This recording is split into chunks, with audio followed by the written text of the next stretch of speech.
What's up, Sakpase y qué tal, mis amigos? It's your boy Jam, aka J-Mo, back again, Hidden Village Podcast. And today I got a special friend with me, and y'all in for a treat because this guy is so unpredictable. You never know what he's gonna say or do, which is what I love about the Hidden Village Podcast. Because in the Hidden Village, we got a group of people that's really us. This made for us by us, basically. You know what I'm saying? Outside in the regular world, there's some people that don't feel comfortable saying and doing certain things because they feel like they're gonna be judged. And you know what I'm saying? So they be hiding their true selves. Well, in the Hidden Village, we don't hide nothing. Anything goes. You feel what I'm saying? So let me introduce y'all to the big celeb, Tokyo Sama Gaming. Yes, sir. Yes, sir. How you feeling, my boy? How you feeling? That's crazy. That's how you started off. Hey, listen, I'm just speaking the facts. You know what I'm saying? Why would I lie to the people? It's, you know what I'm saying? You are what you are. You feel me? I am what I am. Okay, that's a crazy way to say that, but I'll take it. We good, man. We living. How you living out here, my guy? You doing all right? I'm living pretty good. All right, we got to take a quick break to recognize a fellow podcast. It's one show, three guys, four heads, lots of foreheads. Forehead family, your favorite big head host are back with another season of episodes. And this season, they got new guests, how to taste, and the same wild mouse. Wait, pause. Hold on. Let me just roll this clip. Yo, bro, you know what's going on? It's Audie from the Hey Big Head Podcast. We got a fuego clip for you. Hey, check it out. You could have had something. Yeah, that's like when a white girl asks you if she can say the N-word. Yeah, that'll do it. It's like, bitch, what? And then you're like, yeah, just not around my friends, okay? What? A white girl says I can say the N-word? Just when we're having sex. Dude. Oh my god. That's got to be kind of hot. I'm not gonna lie. He knows it. This guy gets it. Hey, you think that was funny? If you think that's funny, then you should go subscribe. All right. Hey, I'm old, man. I was about to say the same thing. I was like, huh. Okay. And that concludes the stream, ladies and gentlemen. Appreciate y'all. Next time. Same place, same time. You know what I'm saying? No, for real though. I am a little tired though. I ain't gonna lie to you. Yo, oh man, that was a good little turn up, good little opener, good little intro. Right, I appreciate you coming in and participating. I know you just used some energy. I was like, damn, should I stop him? Nah. No. We got energy for days. I just can't be up and dancing. I'm an old man. I gotta warm up. Oh man. Yes, sir. But yeah, guys. So today we have an important stream for you guys. And if you want to get some regular dosage of it, make sure you go follow Tokyo Sama Gaming. I didn't invite him here randomly. You know what I'm saying? He be doing his thing. No. Blink twice if you need help. I'm gonna blink. Look. I'm blinking. So what I'm gonna do? It's the link to his stream. Make sure I pull up on him, show him some love. Give him those follows too. My man been at work. You talking about me working? No. You've been working. Didn't you just have double on your stream the other day? I did. By way of Texas, dropping that historical knowledge. Mm-hmm. Wasn't it? Why wasn't it random? Welcome in. Thank you for coming in and following. It's Serenity. It is Serenity. I'm sorry, Sir Lancelot. You know what I'm saying? I appreciate y'all. Yeah. Okay, so what we're gonna do, we're gonna be talking about some things, and when we start, if you want to ask a question, you can put it in the chat and I can have it pop up on the screen and we could discuss it. All right. Hey, yo, Big Darius, thank you for the follow. Appreciate that. Welcome over. Darius, yes sir. Does he trade currencies? We're gonna get into it. All right, so it looks like they're ready to start talking, so let's get right into the meat of the conversation. All right. My very first question for you, my boy. Talk to me. How do I get filthy rich? And I was like, and then that's what everybody asks. That's when we conclude the stream. Y'all think that's so much going on. We should definitely talk. That kind of brings us to a great start point. I should start off by saying I am not a financial advisor. This is not financial advice. I am an idiot. I don't know what I'm talking about. Anything that I talk to you about that sounds good, you should do your own research before you make any financial decisions. Definitely. Don't come to me talking about you said do this and I did that and then no sir. I'm not that guy. So we should Y'all start by always that. say, yeah, for sure. Because like I know a lot of people, ready to point the finger, point the blame. Listen, like it's gonna keep saying on the screen over and over again. We just having a conversation amongst ourselves, and we're allowing you to join in. But just like if you was talking to your uncle, your cousins at a barbecue, and he mentioned something, you can't be like, "Hey, you told me." Nah. We just talking about what we got going on. Big Darius, I'm blindly doing everything y'all say. My boy. Oh. I'm buying what y'all tell me. Do you think Darius is drunk? Nah, we're not buying. I'm not telling y'all nothing, man. Nah. Your Honor, I lied. That's what you're gonna say. Your Honor, I lied. Case closed. Yeah, they're gonna hit the gavel like. No, but all right. So I do know though, even though I joke and I say, hey, how do I get filthy rich? I know a lot of people that like whenever they're interested in a topic, whether it be finances or even like in my particular field with like film and photography, hey man, how do I do the photography thing? Like, how do I do it? I'm like, that's a layered question. That's, you know what I'm saying? So I guess the real question is more closer to like someone who doesn't know anything. Where should they start looking? I'm not asking how do I get started because I know you're not trying to give advice per se, but where should I start looking for? I would say first and foremost, you want to have, before you invest anything, you want to have more knowledge into the world of cryptocurrency and investing in cryptocurrency. Mm-hmm. So I would tell you to go look into this coin or look into that coin. I would tell you to go like research what a coin is or what a network is or what a blockchain is and why they are important, because that is how you make better financial decisions with what do we invest in. Because you can, if I tell you to go look at, I can say, go look at Ethereum, right? And then you can look at Ethereum and then you learn more about Ethereum. Now you're hyped about Ethereum. You want to put money in Ethereum. Now you're all in Ethereum, and then Ethereum might drop because that's the nature of the market. Of course. So it might hit a low and you might be down 50% of your initial investment. And if you invested all in and now you're down 50%, now you're looking at me like, what the fuck going on? Hey, yo, Tokyo, what's up? And I'll be like, you got what you're talking about. You got a guarantee on my investment? Can you can you match that? If you started your journey by understanding what the network is, what the market is, you understand that like when to buy into the market, you know what I mean? Like you don't buy when the market is going up, you don't buy at the highs, you buy at the lows. So if it did drop down, that's when you want to invest more or buy more. I typically like to say like, oh, if the markets are down, then it's a sale and I can buy more for less. You know what I mean? But like typically when you see it down, you're like, I gotta get out. But it's like if you don't know, if you're not investing for the right reasons, then you're gonna feel like I'm losing my money, and then you're gonna be, that fear sets in. You're like, I gotta pull my money out so that like I don't lose more money. You know what I mean? Like, right. But that's not necessarily the case. It's like, so you got to think of it kind of like backwards a little bit. How your brain is wired to work. You kind of like, sell the hype by the fear. So yeah, that's what I would tell somebody if it's their first time. Definitely go research more about like what blockchain is, what a network is, what cryptocurrency is, how to buy and sell cryptocurrencies, and then you look into projects. You don't look into the projects first. A lot of people do it backwards. Like, they be like, "Oh, Dogecoin. You was talking about Dogecoin, right? I just put $500 in Dogecoin." And it's like, but right now, but neither here or there. I feel like the reason that people, don't have that information up front, and it's not like what we would think would be common knowledge or whatever, is because it's not like necessarily. It's like it's not what we're taught. You know what I'm saying? Like in school, where was the financial investment class, you know what I'm saying? So and especially within certain communities, it's even less stressed about the importance of doing certain things outside of the go work a 9-to-5. That's you're supposed to just do that and that, whatever.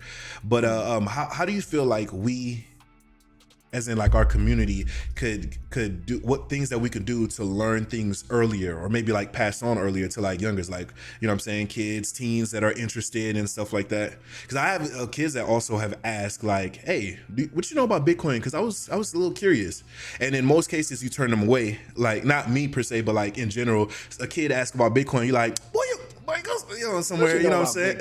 Yeah. Right. But they're like, I don't. That's why I'm asking. You know what I'm saying? So like, what would you say, like, or some tips you think we could use to teach the younger generation about certain things so they'll be ready by the time they are age? They over here like, word, indeed. Right. So I think for a younger generation, it's just all about the education on the topic. So if you know what you would tell them, like in that scenario, if somebody asks you like, oh, what do you know about Bitcoin? You would basically tell them in a way that would help them learn what Bitcoin is. You know what I mean? You can show them through real life examples. Like if my nephew was like, yo, I'm trying to get into Bitcoin, because I personally asked them, I'd be like, what do you know about blah blah blah, or this right, Ethereum or Solana? And if they don't know anything, I'm like, oh, you should look into it. Or like, I'm really big on NFTs, so like anybody that knows me will tell you. I'll be like, yo, you need to get on VV, yo. You need to get on VV. Let me put you onto this. Let me show you about this, because like you might be able to use this in the future. But as a deeper step than that, I guess it would be more so like in the schooling, like there should be those kind of courses in the curriculum, like financial literacy or housing, banking, credit cards. Like you should be able to take those, especially as like bare minimum electives. Say I want to learn this, and then I'm able to do it, instead of the electives that we have currently now in the schooling system. I definitely think that would be a little bit more beneficial to kids, especially, well, I mean, more so like high schoolers going into the real world. Like, this is almost your time to stand on your own. Right. Hey, it's time, son. Yeah. Look where all the lights lie. This is what we own. It's time, Simba. You know what I'm saying? Right, Simba.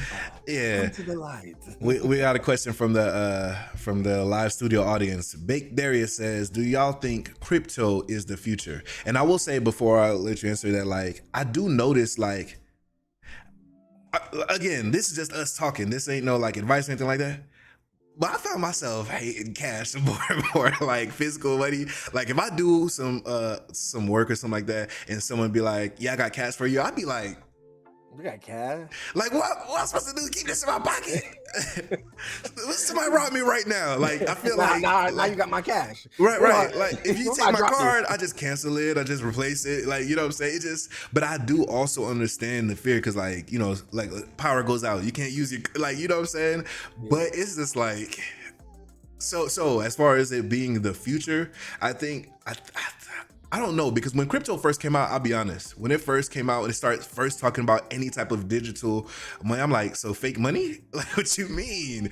Like, it's not tangible? Nah, that ain't for me. But more and more, I feel like, you know what I'm saying, we move into some type of digital only stuff, and the paper's just gonna be a relic. Like, it's gonna be like, look at this. But how you feel, Tokyo? He said he chatting right now. So I agree with you, bro. It's funny you say that, bro. I haven't had a wallet or used cash in almost 5 years. In almost 5 years, bro. I don't know the last time I know where my wallet is, and it hasn't moved. Like, man, collecting dust. Just chilling. Like the only time I use it is when I get like other cards that I don't use frequently. You know what I mean? Because I keep like one main card, just so the way you said, like if I lose my card, somebody steal my card, cancel. Right. Immediately on your phone. Well, send the next one. The next one. You know what I mean? Right. You know, so what I will say about this, if can't necessarily say cryptocurrency is or crypto itself is the next form, but I will say life in general is moving to a digital age. So with that, there has to be some kind of form of currency in that to match that form. Mm-hmm. And if you really think about it, cryptocurrency is no different than credit. If you really think about it, it's an imaginary thing that has a value, and you can collect on that value.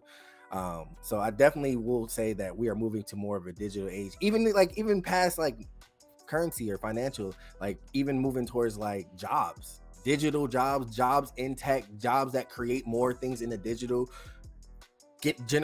Typically generate more money for the average person. So it was moving into a digital age. So I would say anything that is influenced by digital or as a consequence to the digital is where you want to focus for sure. Speaking of influences, so also Guapo says, how much has the Ukraine situation affected your investing tendencies? Like what do you mean? Like what you mean by that? I'll say this. I was not invested in Ukraine, so like, you know, specifically no, but here's the thing. I feel like, you know, obviously things trickle effect and make other things matter. So, you know, there's a ripple effect, obviously, like even with like gas and stuff. I wish I would have invested in some gas since it went up. But at the same time, I will say not necessarily directly affected or in, you know what I'm saying? I've already have like the way I invest is which I would say is a smart money. I would never invest anything that if I lost, I'd be dead. You feel what I'm saying? So of course, I don't want my investments to go in the red, but at the same time, I invest confidently, I guess. Not confidently, but what I'm trying to say is like, not with a worry of like, oh, this is about to make or break me in the first place. So with the things with, you know, Ukraine happening, and anytime any type of current event happens that goes crazy, I'm not necessarily like, oh crap, I'm screwed. It's just more like, let me see what they got. Let me see what's got going on. Let me see if I need a, matter of fact, I'm looking for more opportunities with stuff like that happen, because I know with every big event there's like something that can be, you know, I'm trying to get ahead of the curve, like what's about to go popular because of this, you know what I'm saying? But also I'm very at the very beginning of like, you know, in investment portfolios and stuff like that. So it's I seek the advice of like reputable and like, you know, powerful people who already know, have been doing it for a long time. They already know what's up. And so I ask a lot of questions. So when stuff like that happens, I start asking questions. Hey, what y'all think about this? What's going on? You know what I'm saying? To see what's going on, what's popular, so that way I could, you know, try to adapt. But yeah, so it hasn't necessarily affected my investing like tendencies. I still want to invest. I'm not scared to. Yeah. Yeah. I was that's what I was saying. Like, what do you mean? Like, how has it affected the market, or how has it affected me? Like, that's what I was trying to separate the question. But yeah, I'm the same way. It doesn't change my tendencies or how I invest, because I don't make an investment on something that I don't think I can hold for a minimum of 12 months. So I don't do short flips. I don't do day trading. I don't do that kind of, that's not the type of investor I am. So I like I was saying earlier, that's why I was saying I wouldn't tell somebody to invest in a certain coin, because if you invested in a coin and the motherfuckers decide to go to war, your coin is going to drop by default, because Bitcoin is going to drop. And if you did more research, you would know that everything follows the trend lines of Bitcoin, not to an exact T, but Bitcoin is the proof of concept. And everything else follows that proof of concept. So have like the same shape curve. Like if you're looking at it as like a graph. Literally, so it might not be the same exact number, but it's gonna have the same shape. When I start, because I'm gonna show y'all some sites that I go to look at certain things, and when I go, I'll pull up the markets on CoinMarketCap, and you'll literally see they all follow Bitcoin. You know, in some respects, not all the time. It's not 100%. You know, sometimes Bitcoin could be going down, and that specific coin could be going up because of XYZ amount of factors. But in the long run, over time, they're gonna, So we got another question. The name is crazy. Cancer sticks go too crazy. But he asked, what do y'all know about digital money and how it should be used so you don't get scammed? Digital money and how it should be used? What do you mean? Are you speaking crypto, or are you speaking? Yeah, I think they're speaking like Bitcoin and that sort of thing. So like and how not to get scammed. Okay. If somebody asks for your the ID number. Okay, so it's like it's hard for me to like, how do I approach this angle as if like you already know you're a crypto expert, or if you're a crypto beginner? I don't know how to like, because it's I think they're a beginner, because they had hit me up earlier about it too. But I also know that I don't know if this is the same exact category, but I do know there's like, I be getting offers all the time from like join this WhatsApp group of Bitcoin stuff like Discords. If you're on Discord, if you don't know the person, definitely do not. Yeah. Don't click another link. Don't click links in Discord. Never give out your safe phrase.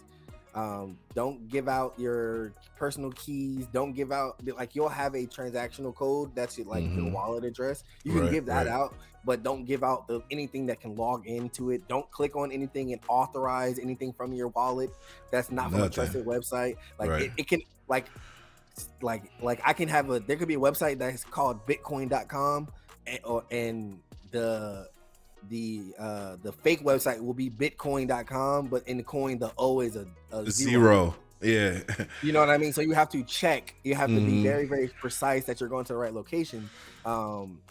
As well as when you're buying items from, you got to make sure the website you're buying items from is legit too. Like OpenSea is a great place to go and make sure that you're buying not necessarily all the time authentic art, but you know the transaction is going to be safe. You're going to use your money to send it to buy something, and you're going to get whatever you are paying for in return. Now there's a scam of like the thing could be fake. It cannot be like the legitimate piece of artwork, but that's easily traceable. That's what the whole point of the cryptocurrency and the digital blockchain is there for. Just to be able to follow it down the line. Yeah. Right. Yeah. The blockchain is just a ledger of receipts from everything that happens in the digital space, and everything that happens in the digital space is called a transaction. So every transaction has a receipt. So you'll be able to trace it back if you do your own research. So I do hear that term a lot, blockchain. So that's literally, it's just like the following the breadcrumbs over to.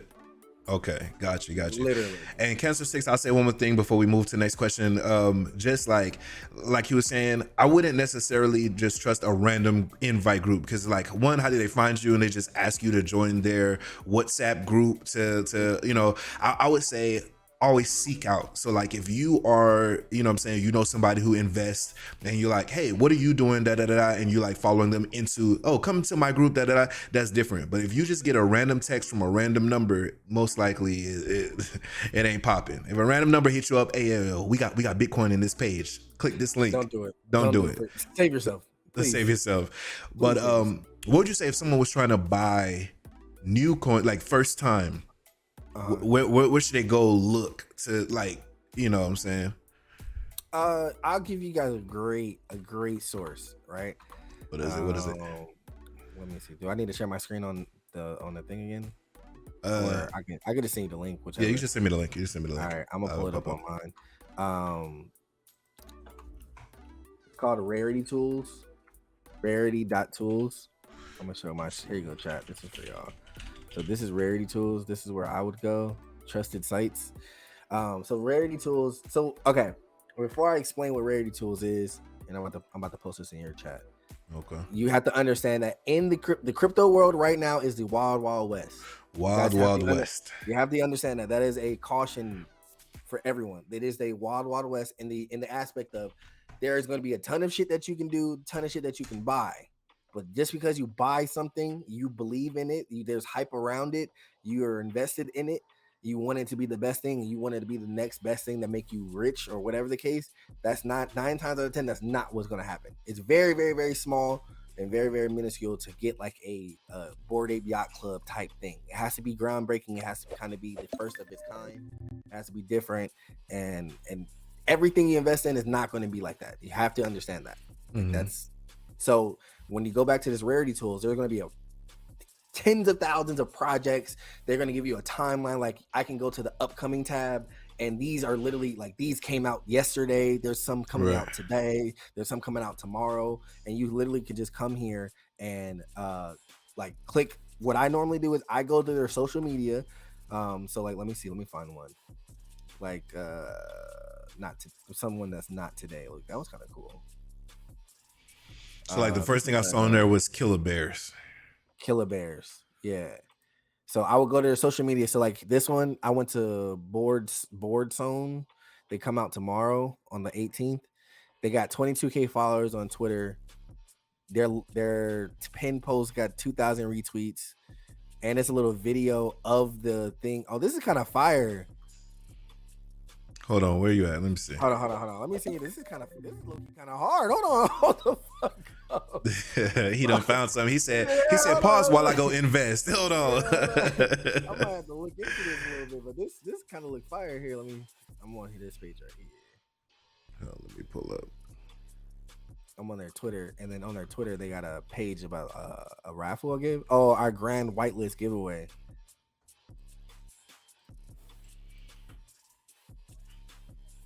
So they got amusement park in the metaverse. It said one following. The first, theme park in the metaverse. Oh, no, wait, hold on. That's actually kind of a lit idea. Hold on.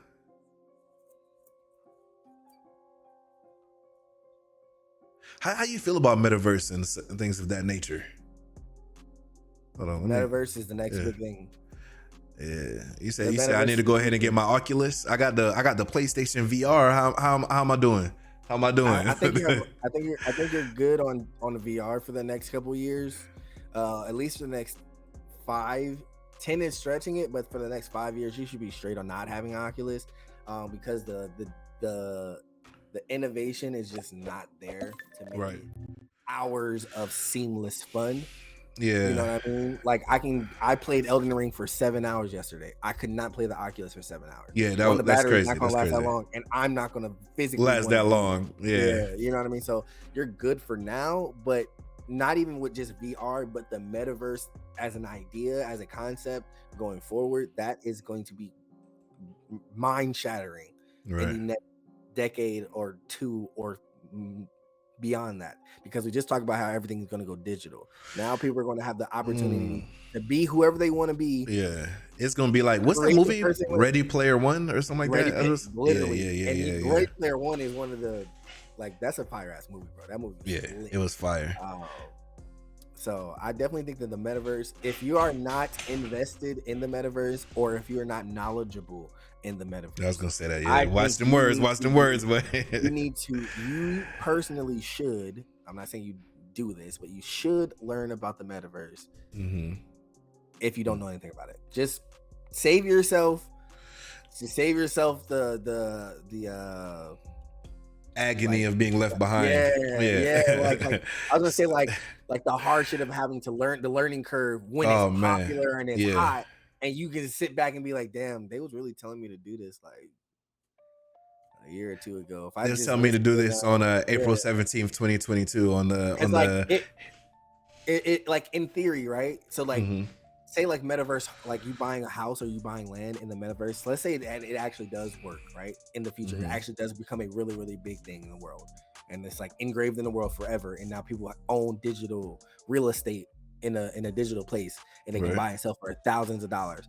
And you sit back and be like, "Dang, I had the opportunity to invest in this, and the only reason why I didn't, and the only reason why I didn't is because I didn't want to." That's crazy. No, I've actually been there on some certain things that I was like, I don't know, bro. And then like just like 4 or 5 years later, like, okay, yo, check this out. Before, I'm gonna see how to play this so you can be as shocked as I feel. Actually, let me do this comment real quick. Kat says in the Bahamas you can't really use their online money to buy nothing. The system be down, and so I'll to that I'll say, don't put all your eggs in one basket ever. So, you know what I'm saying? So you'll have some, you know what I'm saying, funds in crypto and digital money, but have, you know, other funds as well. Like I said, I don't enjoy cash, you know what I'm saying? But I understand why you might have a little stash, you know, at your crib or something like that. You know what I'm saying? I just don't enjoy using it. It just seems so cumbersome nowadays. But at the same time, so that way, if you run into something where it's like, dang, I can't use, you know, no crypto or no digital, you know, currency, and you can be like, all right, well, let me pull out this. Here you go. You can still get by. But what I was gonna say was, so many years ago, and I might kind of age myself by saying this, right? I made this website, right? I was a little geeked up. I'm like, all right, I'm about to design this website on my own, and it's because of one of my passions. I used to dance and choreograph and all that stuff like that, right? So I created a website where people could put like dancing videos, and so like the dancing community could kind of see other, you know, different, you know, things that's going on. And I called it Dance Trance One. It was a very fucking name. I was a kid. I was like, how old was I? I don't remember, but I was young. Like I was still in school. You know what I'm saying? And so but I somebody was like, yo, what if you could put like other videos on it and stuff like that? And I'm like, nah, these for dancers by dancers, you know what I'm saying? Like, you know what I'm saying? If you're not break dancing, you ain't got no hip hop, nothing. Why would your video be on here? Like, nah. Yeah. Then like I want to say like a year later, YouTube came out. Oh, that's crazy. And now it's like, you know what I'm saying? And I'm like, shut down this site. Click. First of all, the name was crazy. It was Dance Trance One. Well, I'll never forget it though. And I was so proud. More dancers, my dancers. You can't dance. Get out of here. What you mean? You know what I'm saying? Unless you trying to get served, get out of here. You know what I'm saying? But I understand that feeling of like, you know, the new trend coming in and you're like, I ain't doing that. Blockbuster in the gang. That They're ain't like gonna work out. Netflix. And it's like, now, damn. what mine was, my thing that like kind of like awakened me to the concept and the like actually take this shit serious was that I miss GameStop. Bro, I was really sitting there. I had bread and everything, and I was like, nah. The whole GameStop short squeeze having niggas is making becoming millionaires overnight at GameStop. And then the whole Robin Hood thing, they couldn't get their bread out, so now they got lawsuits. They're gonna get more money. I'm just like, that's crazy. So I started looking into AMC. The AMC you said next one. They got Ethereum got me the cryptocurrency. Cryptocurrency got me NFTs. NFTs got me into VV. VV done made me easily probably like 6 figures. Oh, I thought you was gonna say you got the VVS. I was like, well, hold on. Let me see it. It's an NFT app. If I sold like my whole collection right now, I'll probably have like close to 100. Yeah, that's crazy. I'm gonna just hold for a good minute. Then VV, like NFTs brought me to like the metaverse and land, and now I own land and like games and other things. It's dope, bro. That's a crazy concept to think about. Even Kat, she mentioned, she said it's hard to get people into crypto when even PayPal is useless over here. I'm assuming she means Bahamas again. Not all of the world has adapted to cashless, so it can be hard to like convince, but then again, I wouldn't necessarily be convincing anybody into anything, first of all, you know what I'm saying? So as far as getting people into it, the right people that, you know, want to get into certain things are going to be looking for it anyway. So it's kind of like, you know what I'm saying, it's hard, it's going to be hard to convince anyone to do anything ever, you know what I'm saying? But if they already have some type of interest in something, then it's kind of easier to kind of, okay, well, here's some information for you. You know what I'm saying? Yeah. But I do get like certain places, like when I go, like I'll shoot videos sometimes in certain more, I was gonna say country. I feel like that sounds derogatory for some reason, but rural, I guess. What's the opposite of a city? when you see just a whole bunch of land and a tree here and there, those areas, and I was like, stop somewhere, and they're like, we don't accept cards, and I'm like, you don't accept cards, so it's cash only. Yeah, I'm like, so you're calling the past. You're gonna. What, do y'all accept IOU papers? Like I'll be back. You know what I'm saying? But I need this gas. Like, what you mean? But yeah, so I could get that though. It might be kind of hard to, you know what I'm saying? But I don't know if, and also when we say things like in the future, we don't have a specific timeline either. So if we say like, you know, we feel like crypto might be the future, or just digital ways of getting things done in general, we're not necessarily, it's going to be like by the end of this year or anything like that, but it's just know something is coming. And when there's a wave is coming, you want to get in front of the wave, or you're going to drown. You know what I'm saying? Right.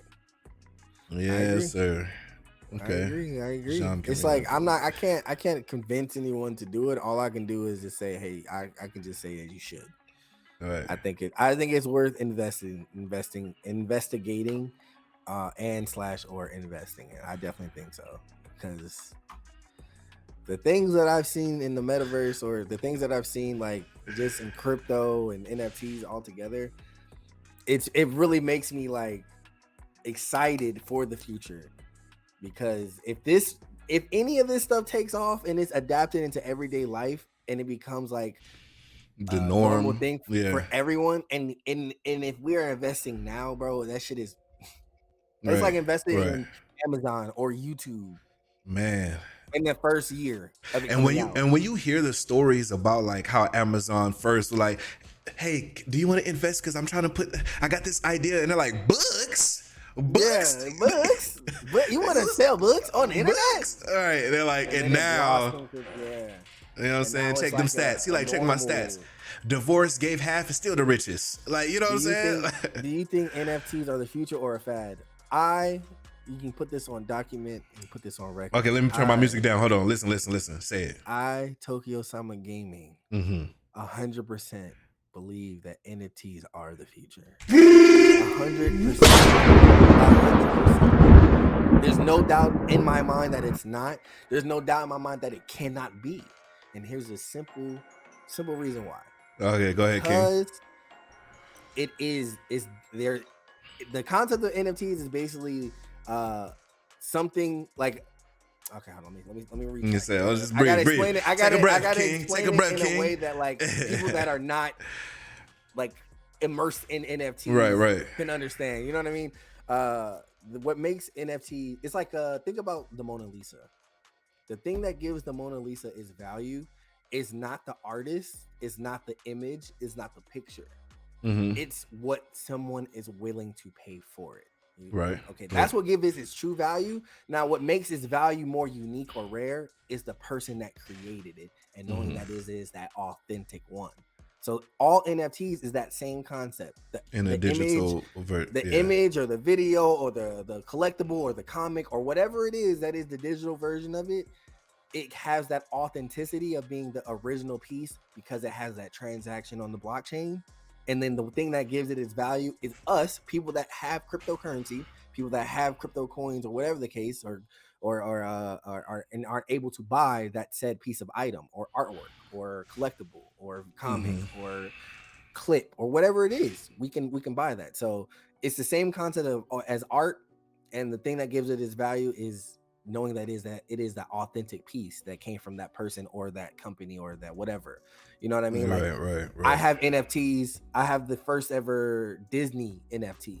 You know what I mean? Like that is going to have value in the future, no matter what happens. No matter what happens. Got the first Disney NFTs. Clap it up. I got an NFT from Bud Light and Budweiser. I got NFTs. I got like hella NFTs. You know and I see a lot of people like, but can't you just copy and paste that image either way? And I say it like this. It's kind of like how he was saying with the Mona Lisa. There's fakes out there. You know what I'm saying? People got fakes. But or even let me bring it down to our community. You know, when somebody rocking fake J's, you know what I'm saying? Right. And you looking at like, sir. You know that's not real. I know that's not real. Yeah, like come on, bro. We know you ain't wearing them Back to the Future Nikes. But you know those ain't real, bro. But like if you like, hey, I got the actual real one. You know how crazy that is? That's kind of like, you know what I'm saying? Well, how I look at NFTs, at least. So I got a question. What is the reason for fluctuating Bitcoin prices? Like why does it even change value? There's multiple different reasons. A lot of factors, yeah. It's a lot of, that's like asking why does the stock market go up? Right. You know what I mean? It's the same when you think of that. The Bitcoin in the markets is kind of the same as stock market. So there's multiple different reasons. Somebody's mentioned the situation in Ukraine going on right now. That influences because people they it's just a lot of different factors. I can't really. Right. I will say that like just instead of trying to think of it as its own separate thing, which may make it confusing, just remember that milk changes prices, gas changes prices, everything literally changes price as time goes by. People start making more money, and so the value of what is considered a lot of money has to change up, so that way there'll always be the different classes. So like that's why earlier someone was asking like, how do you convince someone to get into it? I say you don't necessarily convince someone, because like imagine if everybody was millionaires and you want someone to dry clean your clothes and they're like, you dry clean my clothes, Nick, what you mean? Right. Well, I got $1 million to give you. I got $1 million to give you. If everybody had the same amount of money, there wouldn't be any like services. You wouldn't be able to go to no fast food restaurant. You think you working at McDonald's if you a millionaire as well? So right. So if everybody was a millionaire, then the new standard would be trillionaires is millionaire is nothing. That's standard. Now you got to be a trillionaire to mean anything. So the same is the reason the Bitcoin prices changed. Same reason gas prices changed up. Same reason everything's prices just going to start fluctuating. What's your wow? I'm not even going. But yeah. So Tokyo, this is a specific question for you. So we have clearly, obviously, you, at least for your own personal space, you feel like you have some knowledge in this market to feel comfortable doing your type of investments for yourself, right? I was trying to make sure I word that in a way that like nobody be like, oh, so y'all did see expert? Yeah. So I'm stumbling, but it's because I'm trying to make sure nobody clip that. Y'all say he was an expert and I should listen exactly. No, but with the knowledge, I know it's like when I learned what I know in film and photography, when I see certain things, it's kind of like, okay, so I see you don't know, what you're doing, whatever. Do you feel like your immediate family is financially savvy based on the information that you have for yourself? financially savvy in crypto. Right. Whether it's crypto or like, you know, that makes them sound, because I know a lot of people, they'll assume that like if one person is like this, then they must come from a family of, you know, of or have generational wealth. And it's like, or does it start with you? It started with me. Okay. And do you share that information with your immediate family, or they're like, here he go talking again? Oh my gosh, crypto. So it's 100% the way that I have learned it on me, 100%. But I guess that's not to say that my family isn't like financially literate. My family just old school. I don't know. It's not like my family, like they're different. They're all different. You know what I mean? Some people are better with money than others. But the reason why some people are not better with their money is because they would rather have experiences and life trips than they really focus on like making ends meet and saving it, and may not have the opportunity to use that money on those experiences later on in life. So it's all different. But I am the type of person where that doesn't really influence me. If I find something interesting, I'm gonna want to research it. I'm gonna want to learn more about it. I'm going to be personally interested in it. And then that's when I realized over the holidays last year, I was the guy, like I was the crazy person in the family talking about. So you're in crypto, huh? You got NFTs, huh? You want to get some NFTs, huh? We're gonna you can't talk to me. He's on that stuff. He's on that stuff again. Right, exactly. Sound like a network marketer. Hey, you got to get in. Hey, I will say, I learned a lot of things back in the network marketing craze days. I got in a couple, and I never actually lost money. I never necessarily made a lot of money, but I always like either broke even, you know what I'm saying? And so, but there's a lot of like skills I learned, like with talking to people and dealing with, you know, so how you notice what's a good investment, certain things like that I learned through network marketing. So I ain't necessarily hate those days, but I do remember the feeling of someone be like, I got an opportunity for you. And you're like, oh, here we go. And I was that person sometimes like, hey, let me talk to you about opportunity. And they're like, not you too. Here you go. I'm like, come on, man, just take a look at it. Come join my snoo triangle or what was diamond or whatever they used to do, flower chart or something. Yeah, I used to do a lot of little I used to, you know what's crazy? I used to sell the little knives, Cutco knives. I did it too. I was like, hey, you got a job. What you mean I gotta buy the knives to work here? Yeah, you gotta buy the knives. Yeah, they're sick, bro. But I definitely would say I'm thankful for the experience, but I do not miss it at all. That shit was hard. I did the Cutco knives and the Kirby vacuums. I never did the vacuum. I can't sell no vacuum. I'm not that guy. I can't even do it. I felt like I was, you know, I will say there was one time that I pulled up at somebody's house to give them the vacuum presentation, and I rizzed her up. Like we stopped talking about vacuums and we just like talking. I was like, hey, I'm supposed to be here for about an hour to explain this, but let me just talk to you for a second. And I was just sitting there talking to her about just random stuff. God, I mean, we still friends to this day. She, you know what I'm saying? You made a real friend out of that. Yeah, like, hey, what's good with you? What's good? Anyway, yeah. Like, I'll show you the sample later. You know what I'm saying? You know what I'm saying? Her parents walk in. I'm like, and the suction power is then they leave, and I'm like, yeah, I'll show you some suction power. What's good? Show me your suction power. You know what I'm saying? But you're sick. Oh, Boom said he sold some too, and he said I made a few sales though. You know what I mean? You know what I'm saying? Yeah. I made some sales. Hey, listen, you gotta do what you gotta do with what you got to do it with. Facts. You feel what I'm saying? Big facts.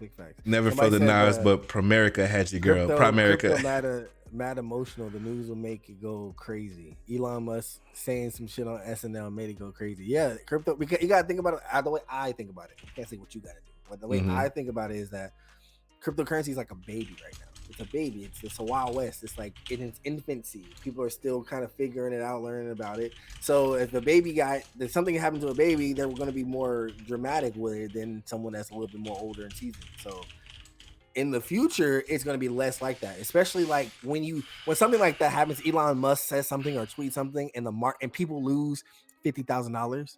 They don't want to do that again in the future. So they're making sure that they make the markets in a way where little things like that do not have affect them. Right. You know what I'm saying? And like also China, keep in mind. No, go ahead. You go ahead. Yeah, China last year, they were fucking the markets up by banning They banned Bitcoin mining in China, but they sent the people that were doing the Bitcoin mining in China to a different country, so they can continue to, just all not while here. making a digital currency for China. So now China has its own official digital currency that no one really knows about, that they gave away to all their citizens for free. Oh, they setting themselves while up. kicking Bitcoin out and saying Bitcoin is bad for the environment, but ours isn't. Here, take some of this. They put plaster a different name on it. You know what I'm saying? Exactly. Well, I was gonna say, as far as like, keep in mind, like, you know, when you see someone like Elon Musk or, you know, people in that bracket lose 50,000, it's like they dropped $50. That's like, you know what I'm saying? So they preparing for certain stuff, but we can't compare. At least I can't compare my current finances with that of Jeff Bezos. And so if he like, damn, I just lost. Hey yo, it's on the news. He just lost 100,000 to this thing. It was fake and da da da. Yes, he said that he got, but 100,000 is like, dang, I just lost $10 on that bet. You know what I'm saying? It's like, dang. Then he got me. I hate that I got, but it was $10. You know what I'm saying? People like that do what you said. They don't invest enough. They only invest enough money that they're okay with gambling. Exactly. So if they lose 100,000, they're okay with losing that because that's the money they're smart investors. People like me that are like regular people that they can't really put all their money in there like that or risk it. We feel a little bit more attached to our money. Definitely. And I would say, so here's my, you know, and again, we got to keep repeating it, and it's on the screen as well. You joining the conversation. We're not experts. We just having a conversation, but I'm still going to say again, this is my personal how I feel comfortable with investing with. So I read this book. I won't even take credit for it necessarily. I read this book. It's called The Richest Man in Babylon. Y'all should check that out. Like, yeah, I read that and I'm like, the stuff they talked about was so like obvious, but it still was impactful with how possible it made things. Okay. So what I do with every piece of coinage that I make, whether it's from Twitch or whether it's from other social medias, whether it's from specific clients I do projects for, whether someone gift me some money, like whether my mom sends me some money, I'll take 10% of that and act like it don't exist and put it in a separate thing on its own and let that build. And I bring that up. What I bring that up is because you mentioned, like, you know, crypto is like a baby right now. So I consider that my baby. So when it gets old enough, when it gets of age, it grows, then its kid, you know, it goes to work for me. Then the money that it brings is its kids, and I put them kids to work. Them generations gonna work for me. You know what I'm saying? Right. And so now if my kids do something crazy and in the news, they didn't ruin the whole family. You know what I'm saying? It got we feel good. It's generational money now. Exactly. So I think of it like that. And so, like, if I'm investing in something, of course, I will say I'm not trying to lose no money because that is nobody's goal. But at the same time, that's the only money that I invest with. I don't invest with the other money that I have, like, for myself to personally use, bill money. I even have money separate that's like for go ball out and do something stupid with it. That way, I don't have no guilt also when I'm buying some J's and I'm like, you really buying J's, but you could have probably did this with it. No, the did this money is over here. You know what I'm saying? This money. Yeah. This money is specifically for me to go wild out. So I can comfortably go do the different things without, you know what I'm saying, that type of worry of losing 10,000 on something. You know, you just drop in by, I'll be back later. Black 10-0. All right, appreciate you, King. Appreciate you. Do you guys think Big Bang is real? That's nothing to do with this. Somebody said, my boy Lyle said, you say you don't day trade. Any particular reason why? Yeah, I don't personally day trade because for the biggest reason is because I personally don't have enough time to do that. But the other reason is because I'm not super emotionally driven, but I feel like day trading is a little bit more emotionally attached. Right. Your thing has to work right now. Yeah, and you got to be amped. Like, there's a lot, like there's a lot of ways that you could win in it. Yes, that is agreed. I agree on that. But that's what I'm saying. I don't have the time to devote to training on that, to learning and applying, and I don't have all my bread. Not all my bread, but like I have my money that I'm willing to spend in crypto is already wrapped up in crypto. So I'm focusing on that. Okay. Yeah, I'm not even that I'm tapped. It's like I'm not willing. I've made it to a point in my life where I don't want to put no more cash in. I don't want to put no more of my right. hard-earned money. You want to work with its profits and its, whatever it's doing is what it's gonna do, and I'm okay for waiting for it to, get to where it needs to get to. Now I will invest in things like spur of the moment if I feel like, I don't want to miss this. You're right. Day trading is just something that I personally it's like a fast paced. Right now, make decision. Right. And I have to be available at that time. Right. You can't let it. I don't even be home enough to. Yeah, me personally, I'm more into, like, the idea for me is making passive income, right? And I feel like day trading is another job. You know what I'm saying? Because you literally have to, it's like, a full-time job. Like, you think you've seen crazy stream setups? Go into a joker's house who does day trading. Their monitors and stuff, they be watching like click, and then like they be like, oh, you got to go at this time is when the market opens, and at this time it closes. Like, that's work, and I'm not shy from work, but at the same time, like, that's not necessarily where. So I'm trying to build some wealth from, like, means where my money can go make money versus me literally having to sit there. Because if I get sick or something, then that's a pause for that day of day trading. You know what I'm saying? You took the day out of the day trading. Yeah, but that's not to say that day trading does not have, like, it doesn't bear its fruit. It definitely does. If you know what you're doing, if you're committed to it, you can make a lot. I know people that make bread. Right. Especially if you want, like, faster results. So you'll see the fruits of your labor. Like, did I fail or win? Like, today. You know what I'm saying? Yeah. So I don't mind waiting. Like, you know what I'm saying? I'll wait a little bit. You feel what I'm saying? I will say, I noticed the difference between investing and just savings, because, like, a lot of people are like, well, I save, and you feel like an adult because you did the thing. And at first, that's what I was doing, where I was just like, I make some money and I save it, make some more money, save a piece of it, and I'm like, okay, it's building. But I learned quickly, like, how they be like that rainy day fund, so you could save for a year or two, and one rainy day just take you out that whole thing, and you're like, and then where you at? You back to zero. You back to saving from the beginning again, and it's like, what? But if you're like, your money's actually working for you, then money will continually come in, and you can potentially be making more than quicker than you can spend. You know what I'm saying? And that's the goal, to be able to spend, and it's like, this is coming in. Have you heard of FTX? Yeah. What do you think about that? I heard about it recently, and I was like, what, they teaching cryptocurrency, or like what's their vibe? I don't necessarily know what all they're doing now. I know that FTX is like a market. They're like okay, so they're not a market, an exchange where you can go and buy one cryptocurrency with another. They're an exchange, and I'm sure they have other things. Like, I know they have NFTs and things like that. But they are, the one thing that I know that is good about FTX is that they're one of the only, like, 2 or 3 that allow, like, that are, like, regulated in the United States. So they are regulated. You can get a tax report from them, and stuff like that. They are, so it's not a lot of them that are like that are this big. It's like them, crypto.com, Binance, but Binance is still sourced out of the country, but they have their own US portal, but they're like fully, and they can deposit directly into your bank account.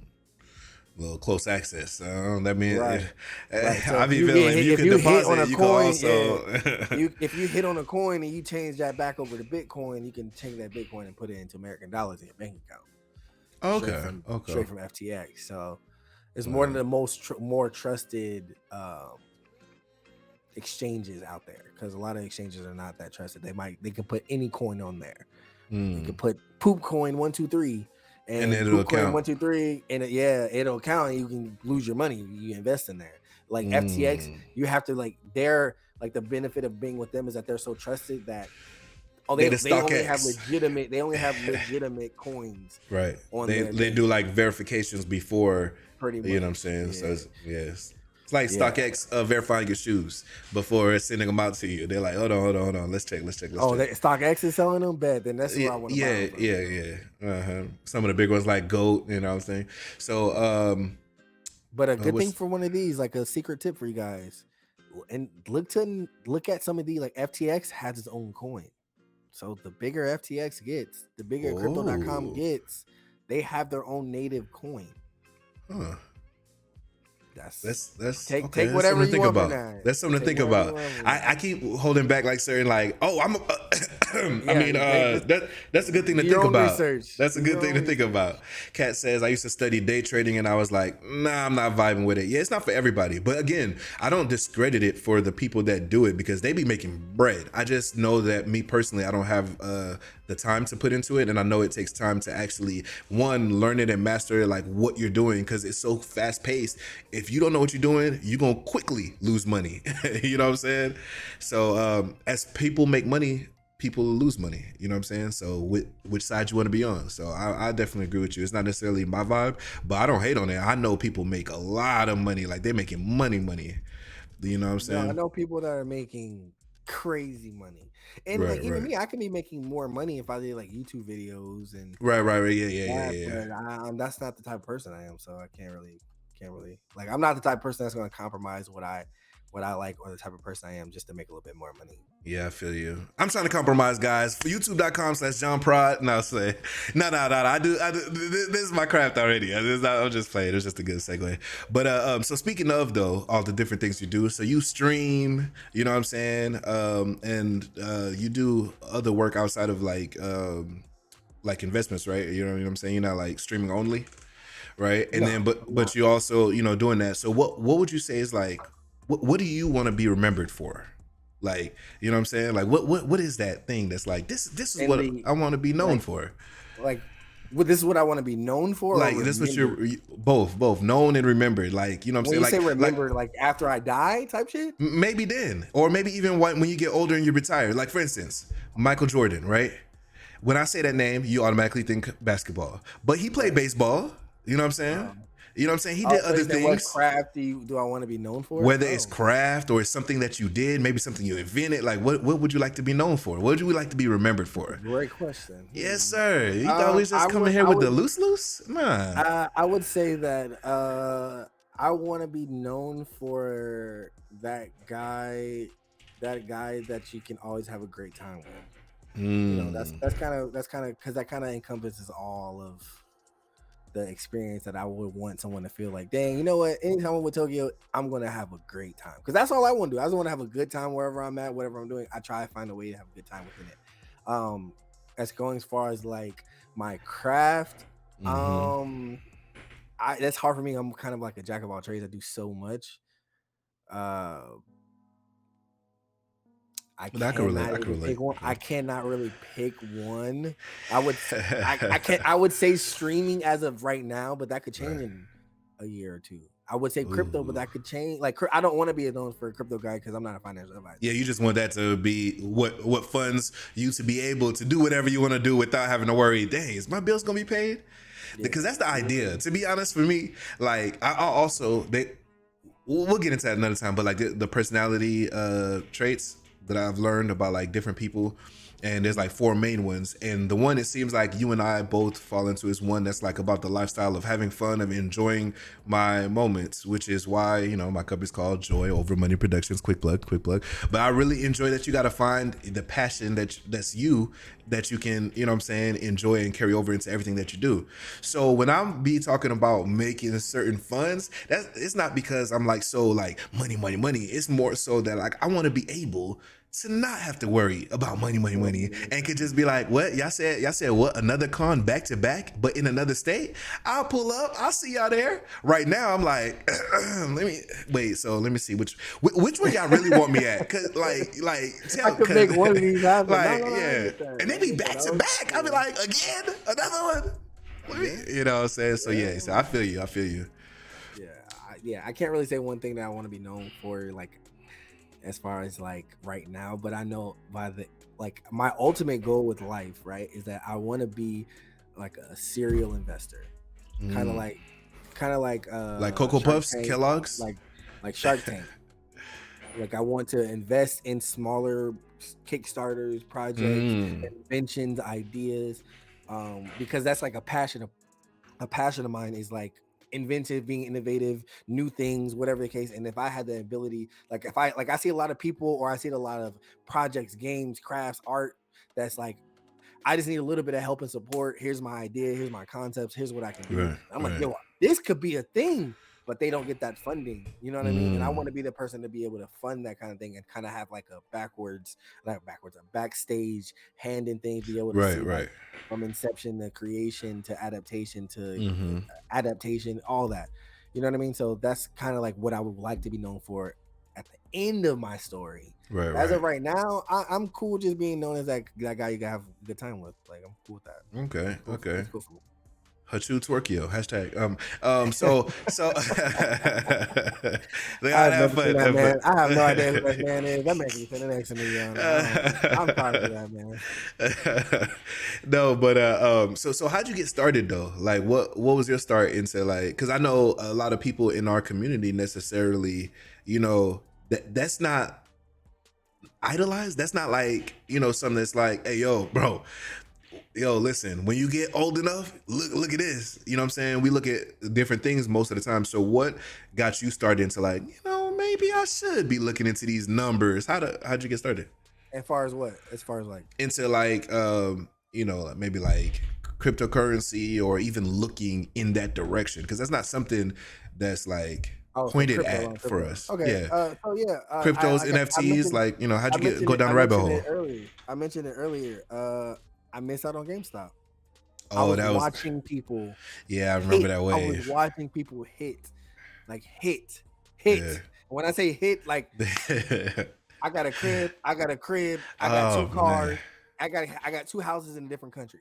It seemed like it happened fast too. That's why I was like, that was almost like a day trade almost. Because I'm still going to GameStop buying games and shit. Like, I'm like, so I took a step back. I researched. I think at the time there was like a GameStop documentary. I watched that. I learned what a short squeeze was. I learned more about the stock market. Never again. Never. Why? Yeah. Then I learned about AMC, BlackBerry, Nokia, like other things. So that's why I started a portfolio. I had that for a good little minute. I was already invested in stocks and stuff like that. I had started that journey like maybe a year or two prior, but I wasn't studying it. I wasn't learning about it. I wasn't learning about these things in the current events or like the day-to-day life. So then when I started learning about AMC, I started investing in it. I got hip to, I don't even know what coin it is. I don't even know what coin was the original, but I got hit to cryptocurrency. I started watching YouTube videos about cryptocurrency, learning about it, learning what an exchange was, learning what blockchain was, learning why cryptocurrency is a thing, learning how to buy cryptocurrency. And then I started seeing, like, the thing that caught me was that this thing is called blockchain games. So you know that that's where my mind was like, hey, yo, what hey, let me come a little closer. Let me look into that. I watched the video and explained. It was like, if you're not in NFTs or if you're not into blockchain gaming now, then you're gonna regret it. And then when I watched it, it was like, we've all seen people play Fortnite. We've all played Fortnite or Minecraft, right? And it was like, well, think about this. Bro. Fortnite, people put how many hours? Like, actually, Fortnite brings in, at the time, I think it was like $4 billion annually. Fortnite is a free game. They're putting out a free game, and annually they're getting $4 billion. Right. The company. Now they're getting that off people that buy their skins or do things in the game to unlock achievement to unlock those skins. So say I log 100,000 hours in Fortnite, and then Fortnite does something, or I just hate the game, or whatever the case, I don't want to play anymore. All that time, money, and energy I invested is done. You can never do that again. Now there are literally games on the blockchain that are the exact same as that. The exact same. And when you play the game and you get that armor or that suit or that weapon, or you buy land or whatever, and then you're like, all right, in a year or two, I'm like, all right, I'm done with this. I'm not playing this no more. I'm moving on to the next one. I can sell all my shit on the market and at least make something back. Oh, I've heard something about that. And every piece that you can sell that you own in that game, that's an NFT. That's why I said NFTs are the future, bro. Wait. Hold on. John, what game do you play, bro? Let me put it specific to you. Hey, Struggle, what's good? Welcome in. The game that I put the most hours in is probably Witcher 3. The Witcher 3. So, you know, in the Witcher 3, you can unlock different skins and stuff. And different You can weapons buy and them stuff. from So imagine you did all that work and then you were able to sell that. Like, say I had bread and I didn't want to get all that stuff. I just bought The Witcher. I just want to have all that shit. Right, and you have multiple items. You have multiple items that you could just sell because you've been grinding. You've been grinding this shit. There's a bunch of shit you don't even use that you can make real bread for. And then now you can use that currency. You can translate that on the exchange using FTX to something else like Bitcoin or Ethereum. Then you can either buy more NFTs or you can put it right into your wallet. And is that not passive income? Is that not passive? Is that not passive income? You know, I love that, like, in stuff, like when someone says, here's a way to make money doing the thing that you're already doing. That is when it gets crazy. You know what I'm saying? Because it's not like, oh man, do I got to find time to add this task? It's like, hey, you know that thing that you're doing? You want to get paid for it? You want to make more money. And the crazy thing is, like, I found like in doing my search and all this shit, I found sites that are just like Twitch, but that pay you in their currency, which is on crypto, which is on that blockchain. So they pay you in cryptocurrency. So you could just take that cryptocurrency and translate it over to a different crypto and use it however you want.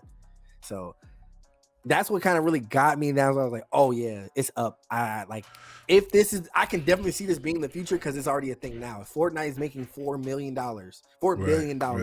right now, what if the team that created Fortnite created another game?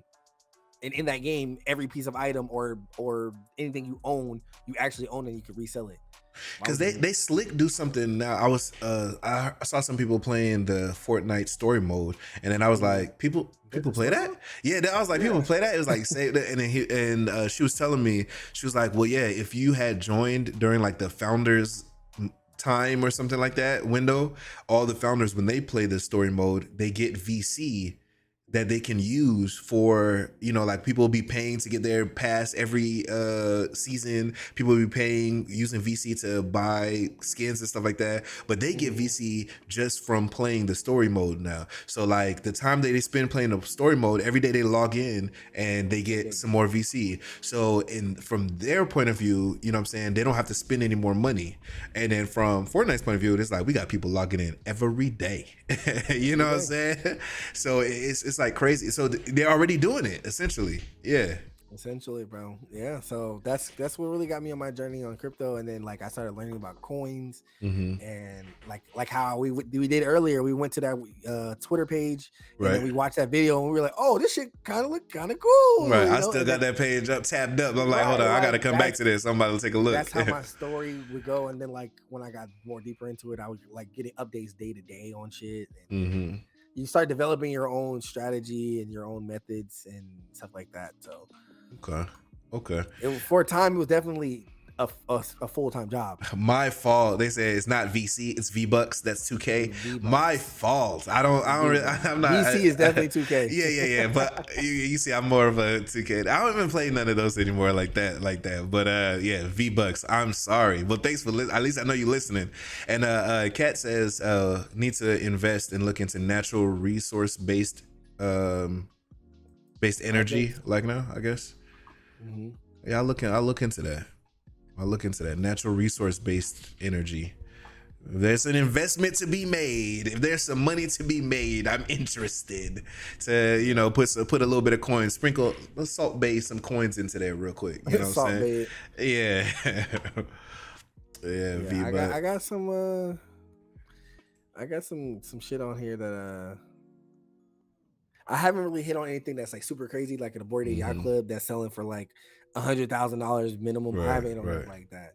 Okay, a lot of little ones versus. Never mind, I hate Google. Yeah, I can show y'all some blockchain game. What's the? Yeah, because I was gonna ask about that too. I didn't know if you want to say because really my next question to you. Blockchaingaming.com. Let me double check. It's DAP Radar here. Yeah, share that. Because I was gonna say, how do you feel about, like, you know, this is gonna sound almost like a selfish question, like how quickly are you to share information that you gain or like learn about? You know what I'm saying? Because it's like as far as like crypto. whether it's crypto or anything, like you see an opportunity, like, oh shit, like, do you like, hey, oh, I gotta tell the homies, or is it kind of like, let me see first, you know what I'm saying? And it could be double-sided. It could be because you don't want them to, you know, jump in and fail with you. You want to test it out first, but if you test it out and then it gets to a certain area, it's like it's too late for them. So how quickly do you share information, or is it like, well, I can't let everybody in on this, you know what I'm saying? Yeah. It depends on what it is, but it's more so like whatever the niche is. So if I know you're also interested in X, Y, and Z, I might tell you about it so you can put the idea into your head. And if you do the research, you do the research. In the process, I'll be doing the action. And okay. Based off my success, I might push you a little harder. Like for instance, like streaming, right? Mm-hmm. When I first started streaming, I didn't even like my friends in real life. I didn't even tell them. Right. Yeah. I didn't show them or anything. I kind of did it on my own, and then as I got started getting more traction and stuff like that, then I started like it becoming a bigger thing. But once I started getting my success, I was always advocating like, yo, y'all should stream. And the best way I could do that is because every Thursday we do Pistol Thursdays, and more than half of the people I play Pistol Thursdays with every Thursday, I'm like, bro, y'all should stream. Like, y'all should just stream just this. You can stream just this on this day or whatever.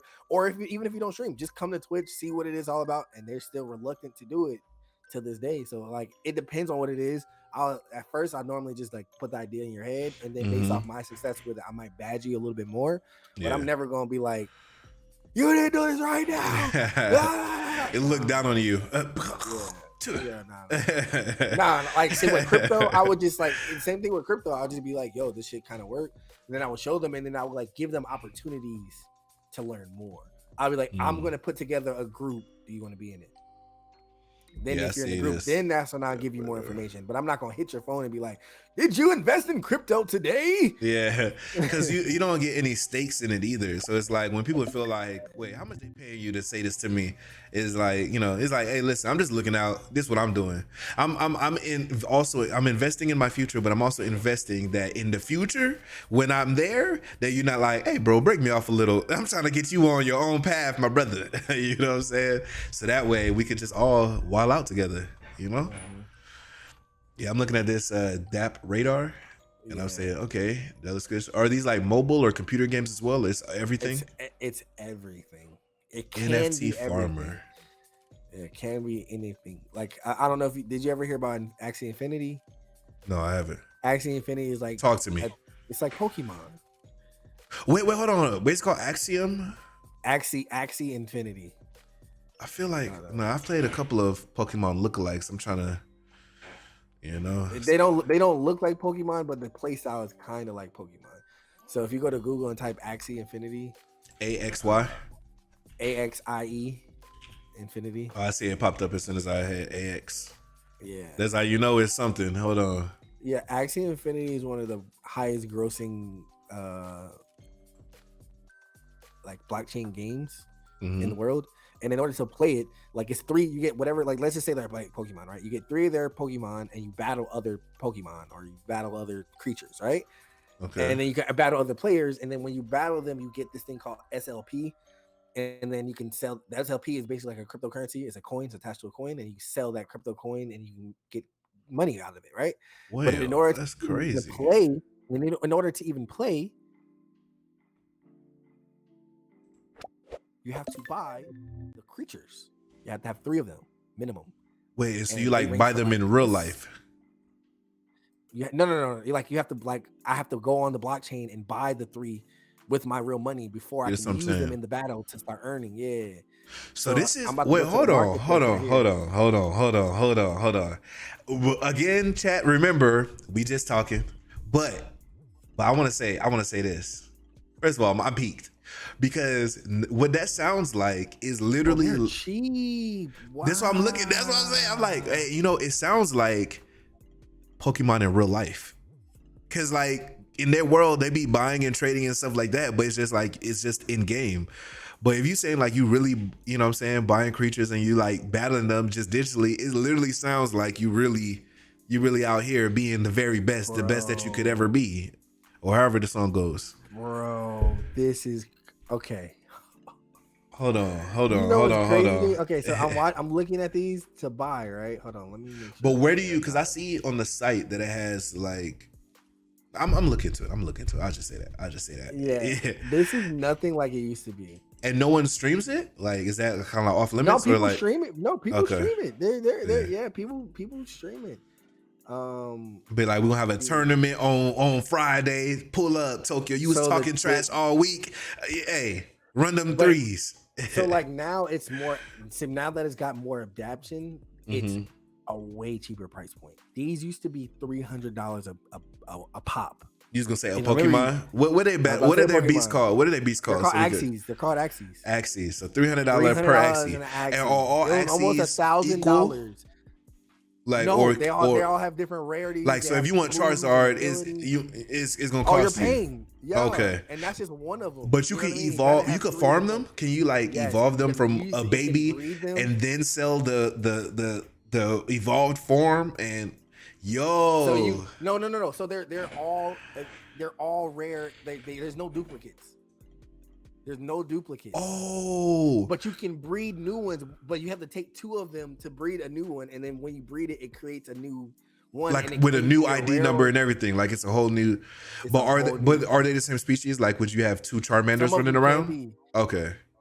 Pretty like kinda. I guess you could say okay. They wouldn't be Charmanders, they'll be fire types or water type or sleep type or monster or whatever. But so like their properties are like physical things like eyes, horns, ears, mouth, teeth, hands.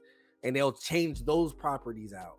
So it wouldn't be like the same Charizard. It'll be like, it'll kind of look this. They're kind of look the same, but they'll have different properties. Kind of like people. Both be purple. People could look similar, but they got like one thing different. And you're like, huh. Right. Yeah. They'll look exactly the same, but one has horns and the other one has wings. But they'll look the same. So I guess it kind of, I don't know. I'm on the site now. But I'm sitting here saying like the cheapest one I can see is $21, but they used to be $300 a pop a year ago. And if you can imagine being in there at that time and farming all this, getting all that SLP, building it up for a year and selling it off before all these prices drop and more people came, you'll make a killing. And then you'll be digitally set in the future and you won't have to put any of your real cash into the markets ever again because you take one game you played in the early stages, racked up on their coin or their whatever their currency is, and then you can keep you financially set in the future for whatever you want to play or whatever you want to do.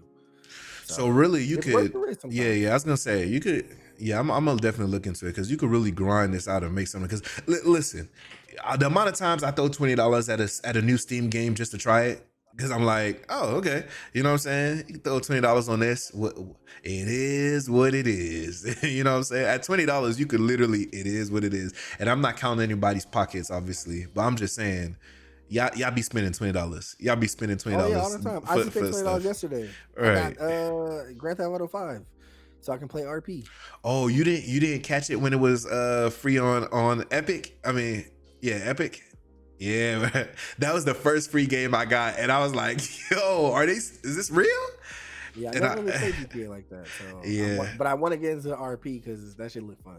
Yeah, me and my brother, shout out to JJ Boom TV, he's in the chat right now. We had joined an RP community and ended up taking over like a gang, and but it got so toxic we had to take a break. Like people were in real life in their feelings based on certain actions that happened in the game. Like it was real. Like it was like, yo, we on set for life. Like they was really mad. Like, yo, you heard he left the gang? And it was like, oh, okay, he left. No, you want us to go find him? We could find him on Instagram. We could do it. And I'm like, yo.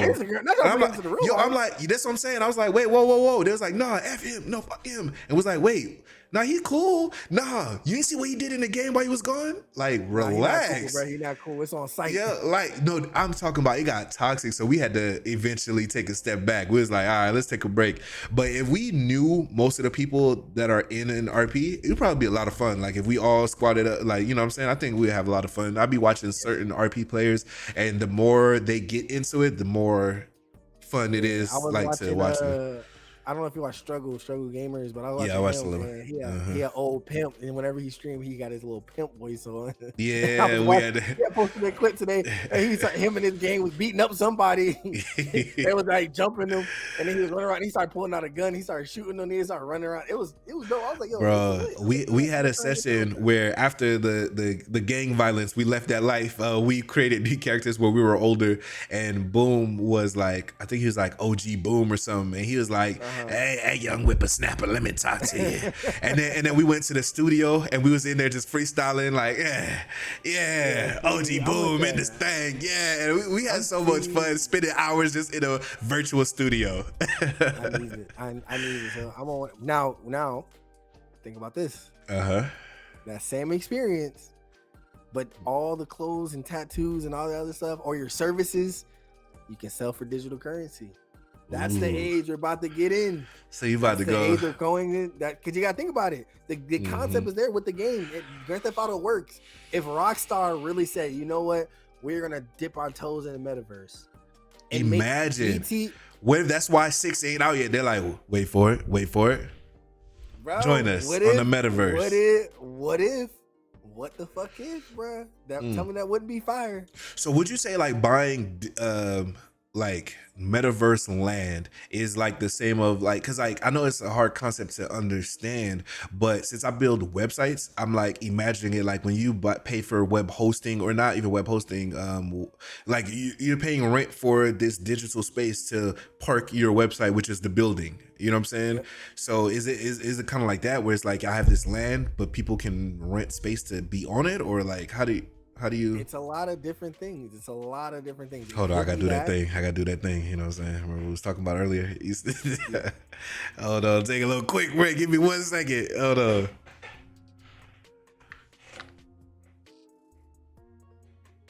All right. Let me see. Can we do an ad break? Let me see if we can do an ad break.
All right, we back. Appreciate everybody for staying in there. Everybody who joined in.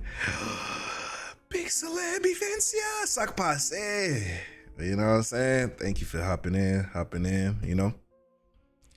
Tokyo's got a bite to eat. Dang, I wish I had a bite. I thought we was gonna be hungry together. You feel what I'm saying?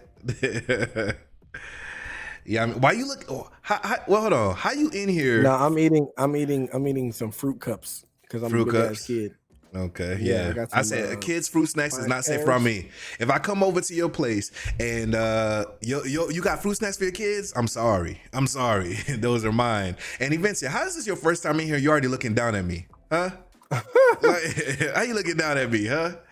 So somebody in my chat said, how much should you put into crypto at first? Like, what's a good starting point? So I said, whatever you are willing to invest that you're okay with losing at any time. So if it's $20, if it's $100, if it's $500, if it's $1,000, or if it's more, you're big balling like John, and you got 50K. Here we go. Speaking of big balling, he was able to afford what's called catering. You know, he got food in his stream over here, and we talked about how hungry we were together at first. You know what I'm saying? He got crafty services. He got crafty services on his stream. You know what I'm saying? Y'all want fruit cups? I ain't got nothing here for you. You know what I'm saying? And we was talking about being hungry together, and Evencia, she just said, not him eating in your face. You feel what I'm saying? Vincia switching sides? That's crazy. I would never. You want some of these pears, King? You want some pears? I'm saying I want something. Like Denzel said, I'm leaving here with something. But yeah, whatever you have to invest, whatever you have and are able to invest is definitely what I recommend. I actually do $25 a week. Yeah, every Friday, $25. I buy a Bitcoin every week, no matter what. Sometimes I might double it up. Sometimes I might do 100. Sometimes I might do more.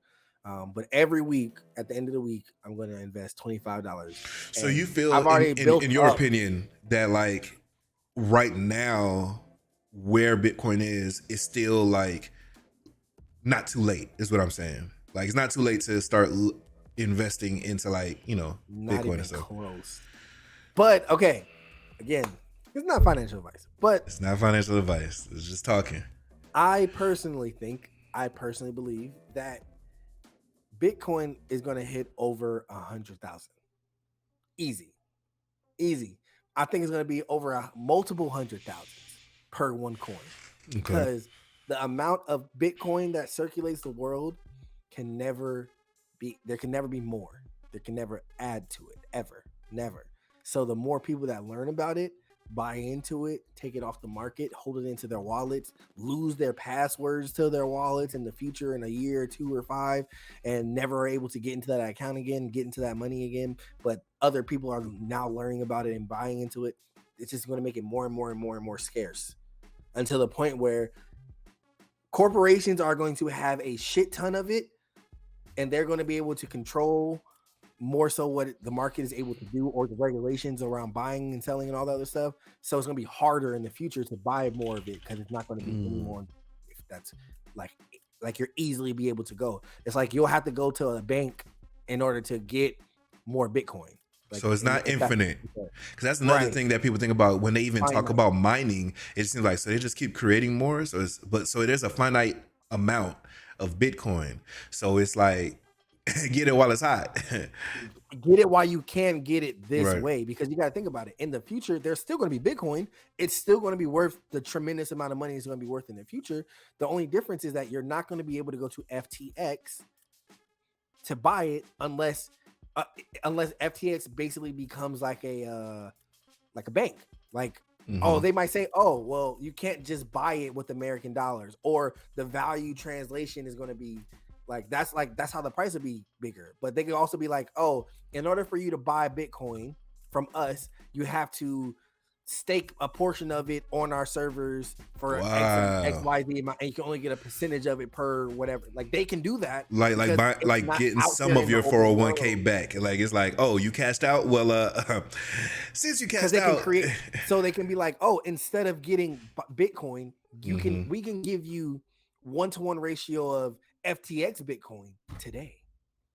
Until you can get, that's how they'll pay you your Bitcoin. Or if you want it quicker or faster, they can do stuff like that because they will own it. It's not like a free market anymore that you can just go anywhere else and buy it for easier rate. How do you feel about, like, okay, so FTX you mentioned is one place, but like even like Cash App, you can buy Bitcoin through Cash App now. How, do you feel like certain platforms you're like, I know it still says Bitcoin, like, are all Bitcoin made equally? Okay, so yes, all Bitcoin is made equally. Okay. Now I can make a coin and call it Bitcoin or whatever the case. I can make a coin and give it the Bitcoin ticker. But if you go to a trusted website like CoinMarketCap that has the official source that tracks it right back down to the blockchain, to where the source is on the blockchain, and you can know that is the official Ethereum coin, you can literally take that address and plug it into Cash App or plug it into whatever other exchange it is and buy the real authentic Bitcoin if they have it there. Okay, if that makes sense. Okay, no, I get what you're saying. As long as you know what you're doing, it's hard to get scammed when you know what you're doing, because you know what to look for.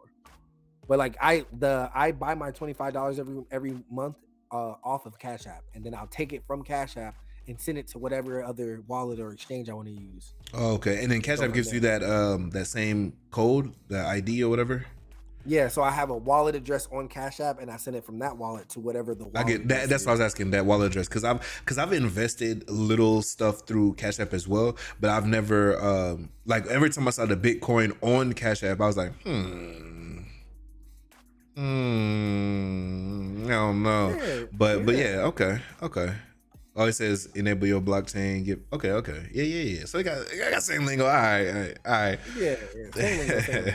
But that's how you do it. Blockchain is that's your saving grace with anything. Before, like if I was like a shady dude and I was like, yo, man, I want you to invest in this, blah blah blah, man. I got that Bitcoin for you. Right. If I was like, yo, I can give me $100 in cash and I'll send you $100 in Bitcoin. You know what I mean? If I came to you, you could be like, okay, well, let me see the address to where you want me, like the Bitcoin. Then I'll take that address and I'll copy it, or I'll compare it to the one that's on like a trusted site like CoinMarketCap. And if they're a different address, that's how I know I'm about to get scammed.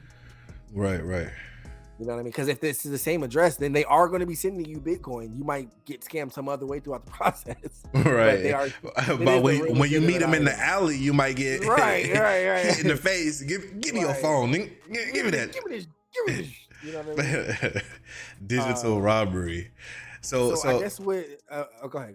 No, I was gonna say, like, even with how you're mentioning it, so like let's break it down even further, like layman's terms. You talking to your 18-year-old self. I only say 18 because you can be legally able to do whatever you're doing, but I want you to even break it down. You want to start explaining it to your 16-year-old self. What kind of advice would you give the 16-year-old you so they can probably understand?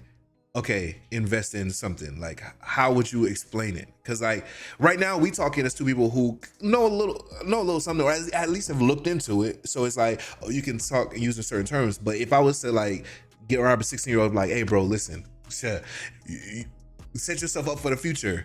Ethereum, they would be like, what are you talking about? The future, like the easiest way that I could have done it to explain it to myself, younger self, for me to really realize it, would have been the example I used with the games.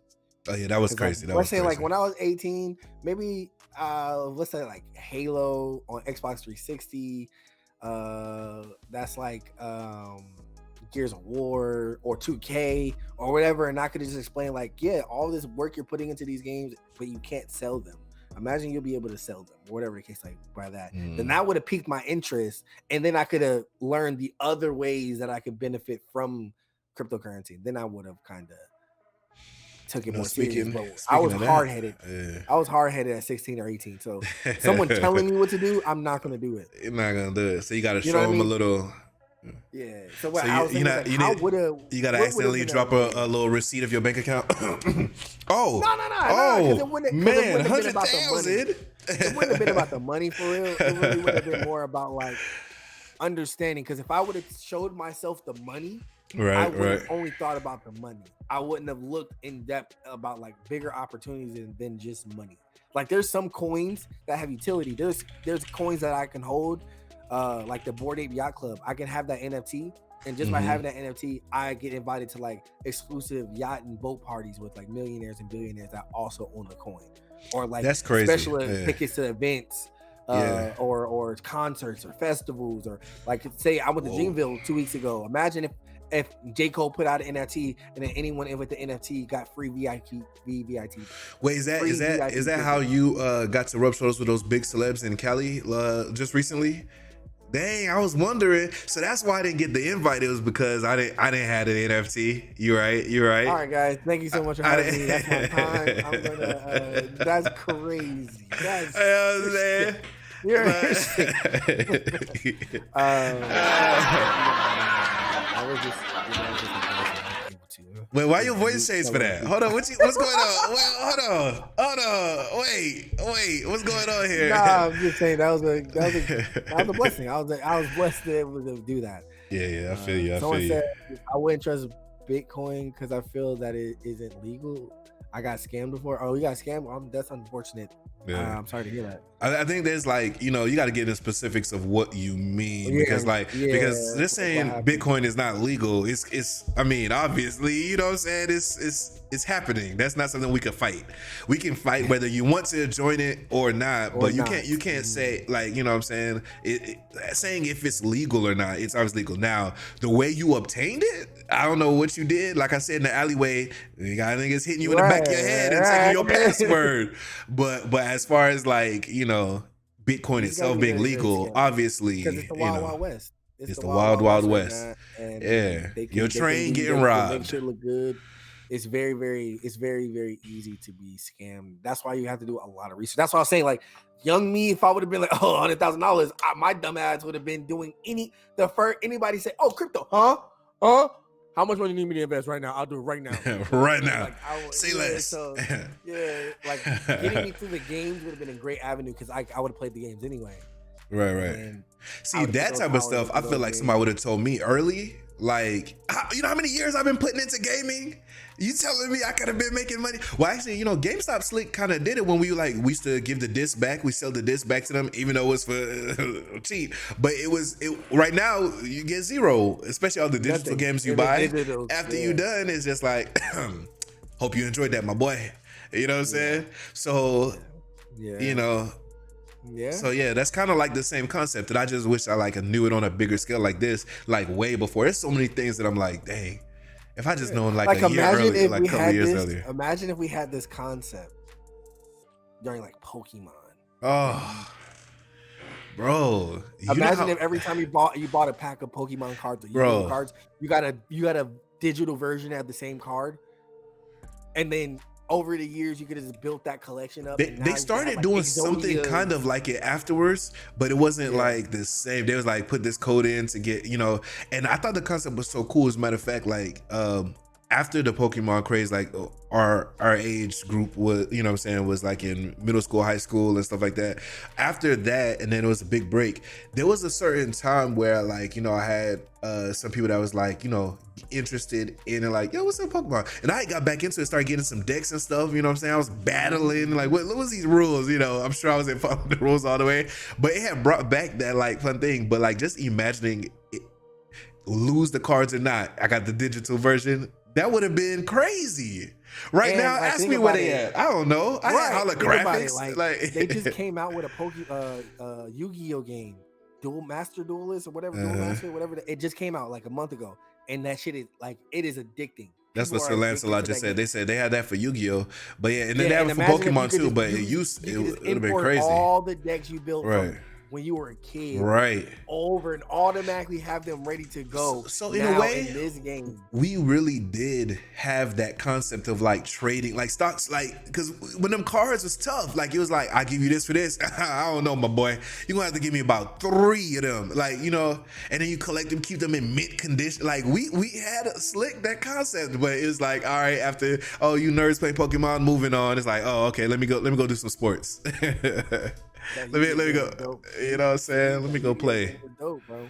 I want to get into it. I just haven't really had the time, but I fuck with you heavy. But imagine you were able to keep those cards, and then like you got the first ever of something. Think how much that should be worth. And then you compare. You're like, all right, I'll say you both, the hard copy and the digital. Oh, a combo.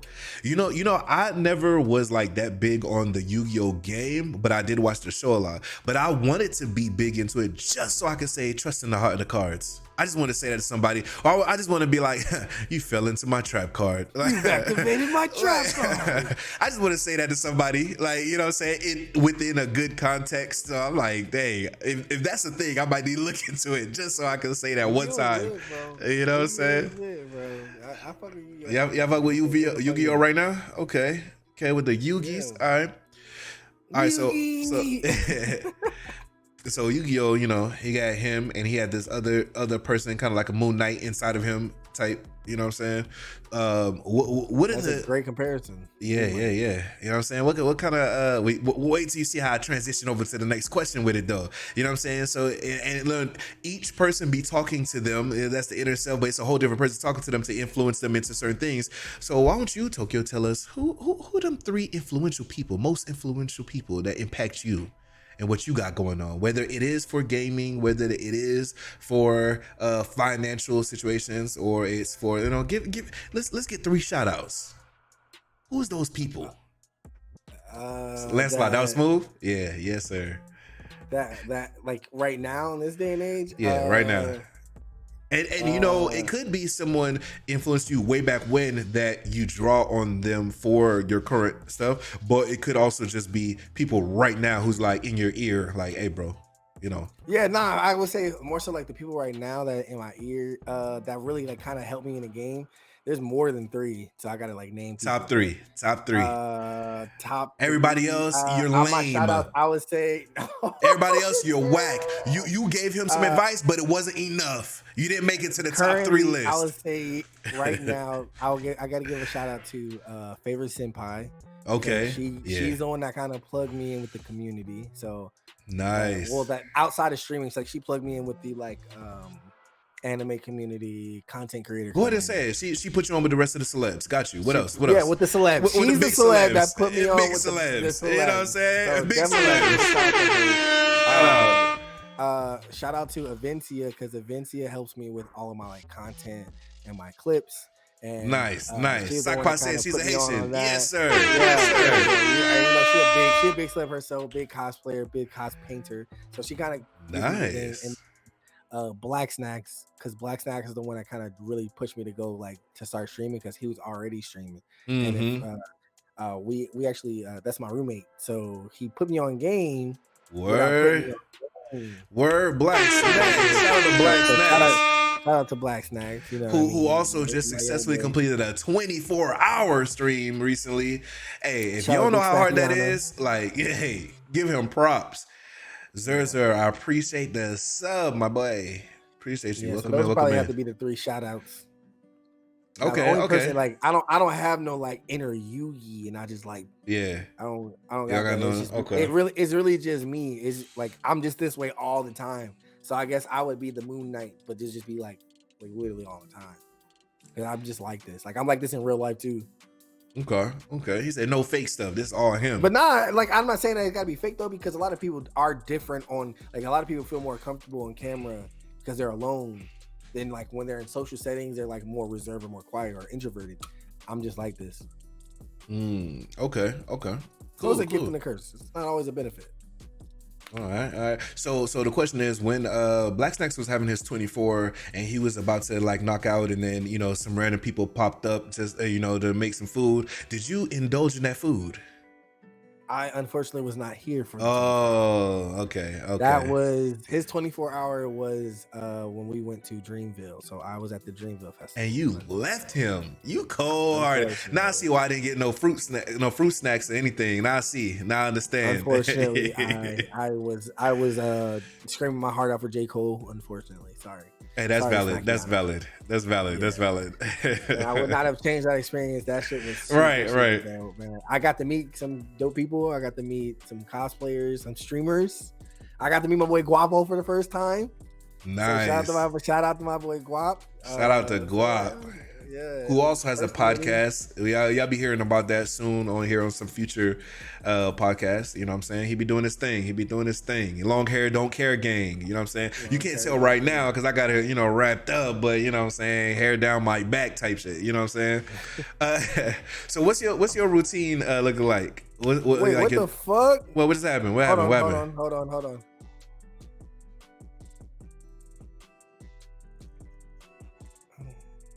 Hold on. What's good? How do I even stop that? What's happening for you on your end? Hold on. I just got. I don't know how that played. That was wild. Okay, we can keep going. Yeah, so I was asking like a sound had played. I didn't know how to stop it. I don't know where it came from. Was it like an alert or something? But you didn't see what tab was on? Oh, okay. Yeah. Okay. They eating popcorn in my tab, like trying to find out, like, what's going on? All right. But yeah. So like, what's your routine look like? Like, you said weekly, you make sure you put into something. Is that kind of like you set yourself up where you're like, hey, regardless, I'm gonna invest in something, or is it like specifically? I know you said Bitcoin earlier, but like, is that specific, or are you kind of like,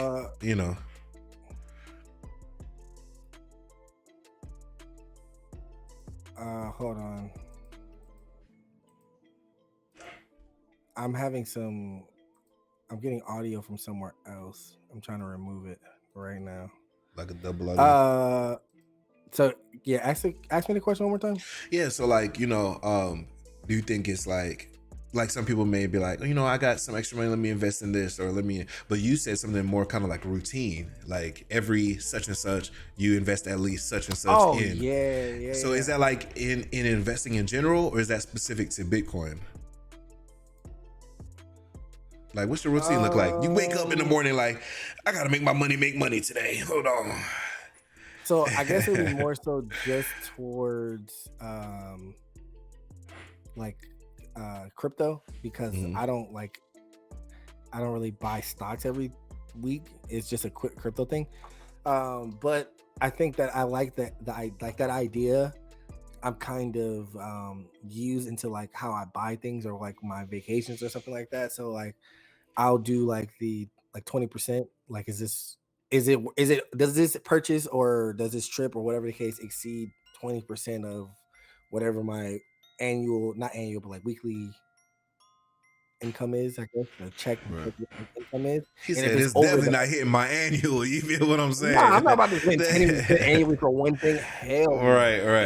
Yeah, it's crazy. Is that purchase worth that? Like, if it exceeds that 20%, does it add value? Is it something that's going to create a chance for value in the future? You know what I mean? Okay. And then that's more so like how I would invest like my money day to day. But I try to save as much as possible. But with all the stuff going on, man, traveling, cons, balls, all the stuff going on right now, there's no way to save money right now. It's all over 20%. It's all over. He said, take all the advice that I just told you, throw it out the window, because we just out here. I had to weigh out the pros and cons. So these opportunities, all of these are network opportunities, and these can bear fruit in the future. Like I said, Dreamville, I got to see some of my favorite artists in the whole wide world. That's an experience I'm never going to forget. But I also got to meet some people for the first time. Right, made some connections. I had a great experience. And in the future, when we link up again, we're just going to continue that vibe. You know what I mean? But if I didn't have that experience, it might not be the same in the future, or that may have unlocked some doors, and like it may have unlocked some doors for me that I can go through in the future that may yield me some financial fruit. So it's worth it in the end for now. Okay. I'm not just going out spending shit at Walmart and said, worth it. Yes, sir. I want to say I appreciate you for having me on, my boy. I'm going to drop your link in my chat again so that way they can come back over there. I've seen a lot of people in their chat already from mine. So make sure you follow that. I appreciate that. Opportunity. I am not a financial advisor. This is not financial advice. Invest in your own, do their own thing. It's just two handsome men, one of them who has eaten and one of them who has not. Just talking about. I have tasted. We got a little sample, you know what I'm saying?